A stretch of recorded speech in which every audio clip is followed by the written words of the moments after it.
Hello and welcome to the Palooza Presents podcast for the week of February 28th, 2022. Today is the last day of February. It's also the last day that I'm going to be enjoying adult beverages because I'm doing an on-again, off-again health kind of thing this year where 1 month I'll do adult beverages and rich, good foods, and then the next month I'll try and get rid of anything that potentially could be problematic for the long term and just eat super healthy, no alcohol, nothing. And so today is my last day. So I may, when this thing posts, celebrate with a cool crisp lager or something.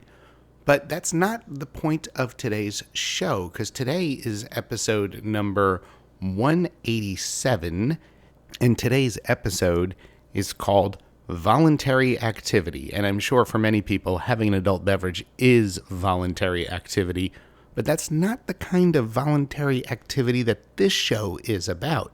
Today's show is all about voluntary activity at work, project stuff, big stuff. The show and the post of the week, which the show is named after, is asking that question: is it worth going over and above? Is it worth engaging in projects that nobody asked you to engage in? Is it worth trying to do that big thing that you know you can do that nobody told you to do, but you're going to do it anyway to make sure it gets done?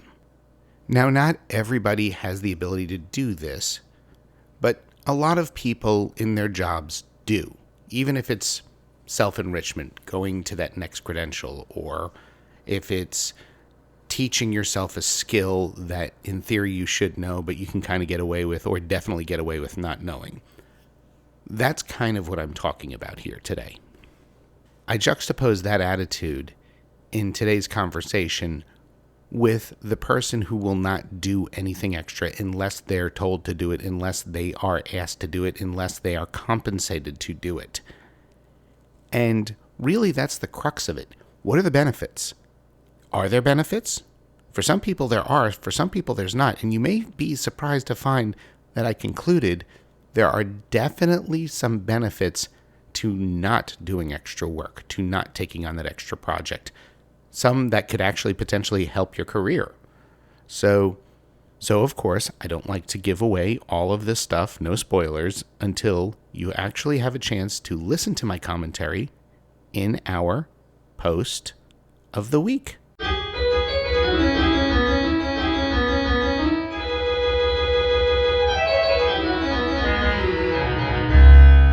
Post of the week.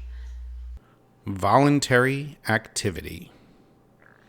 When I interviewed for my current job, I was told what the long-term plans were for my position.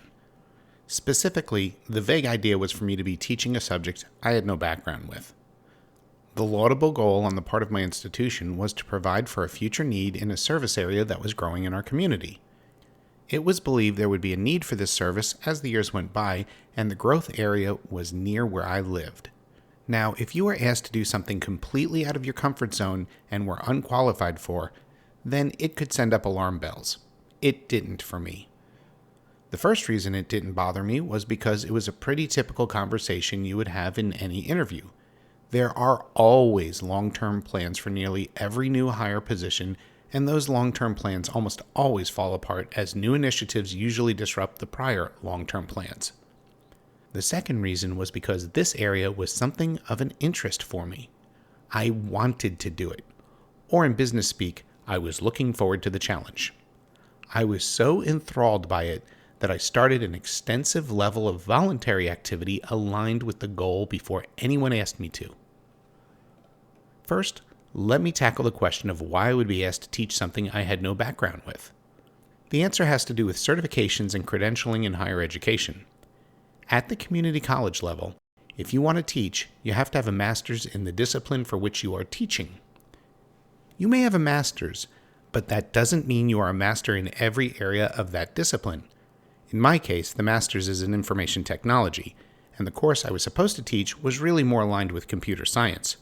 For those who are not in the know, information technology is about using computer systems and networks to get tasks done.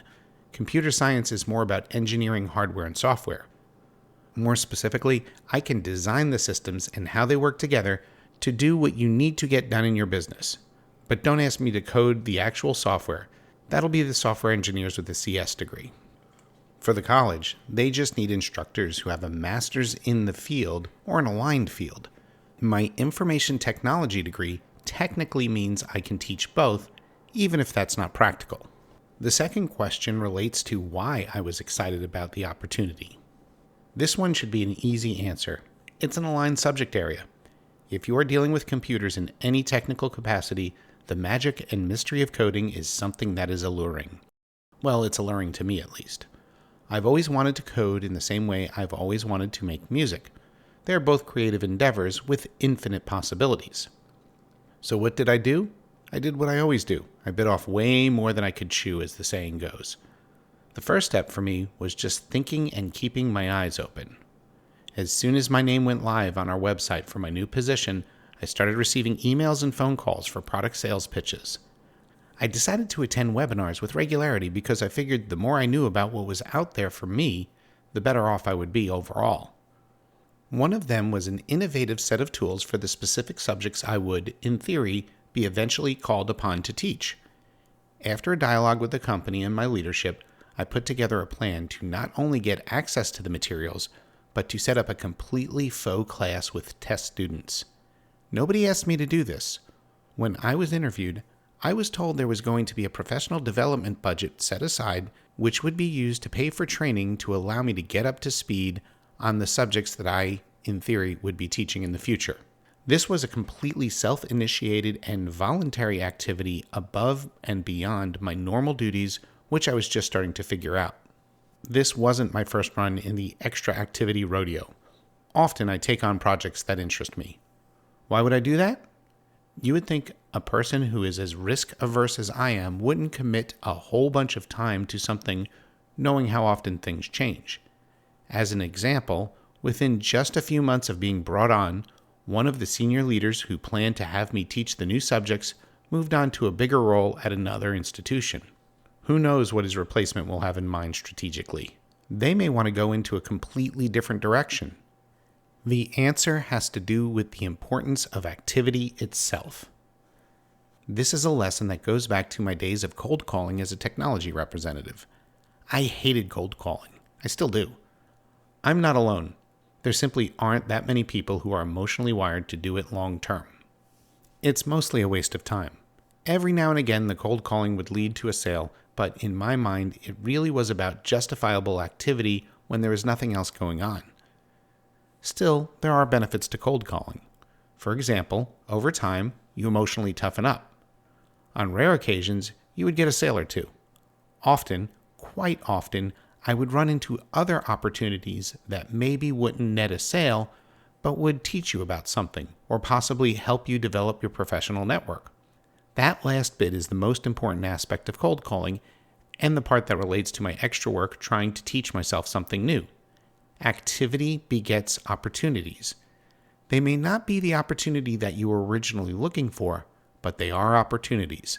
It's as simple as that. So why am I bringing this up? I have a friend. His name is Elliot. He is very unhappy with his job. He puts in the minimum amount of time to get the job done.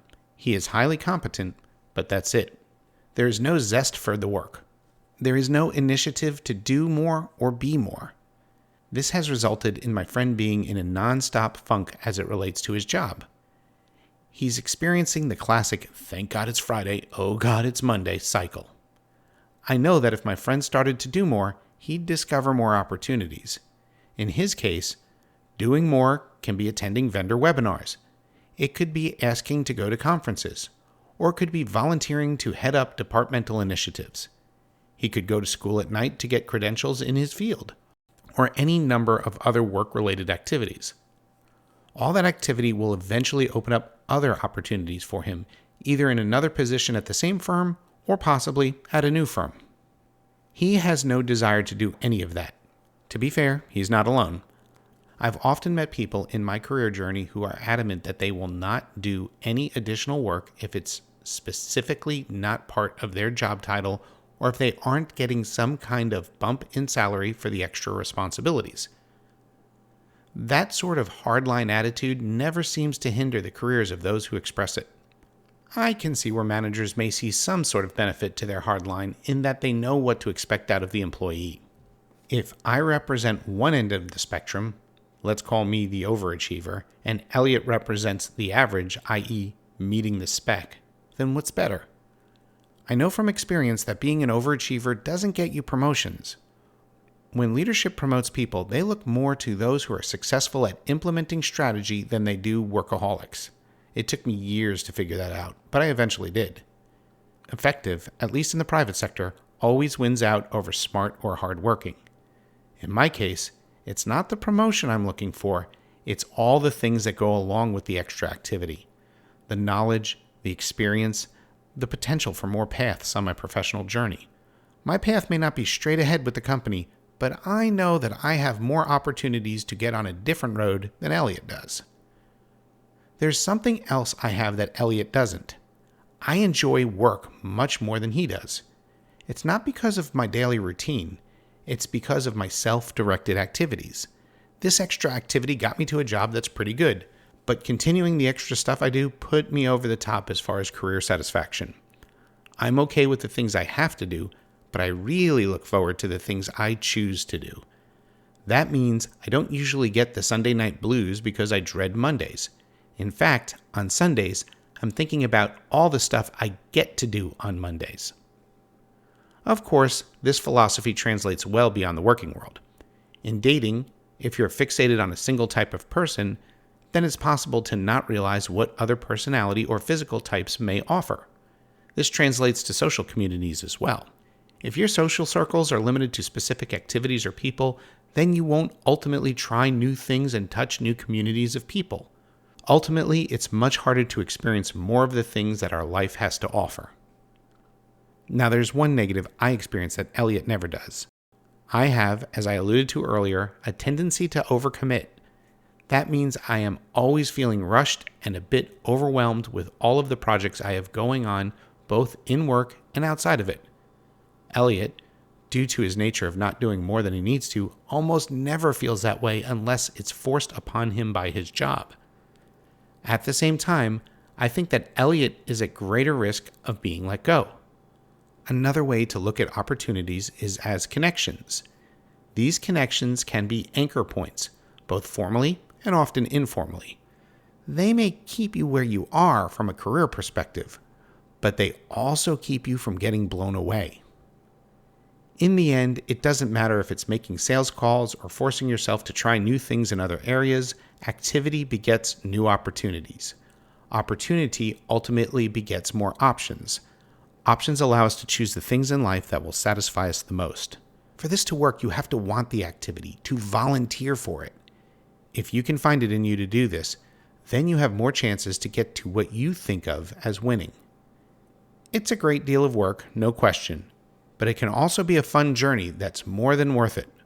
When given a choice between stress over feeling like I'm in over my head with all the stuff I signed on to do, or experiencing the dread of returning to work on Monday, I'll take the former over the latter any day of the week.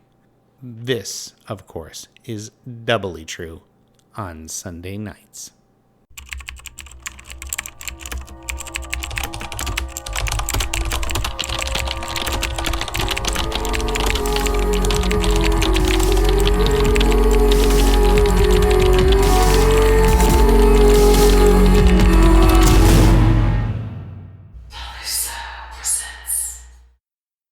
We hope you enjoyed this episode of the Peluso Presents podcast.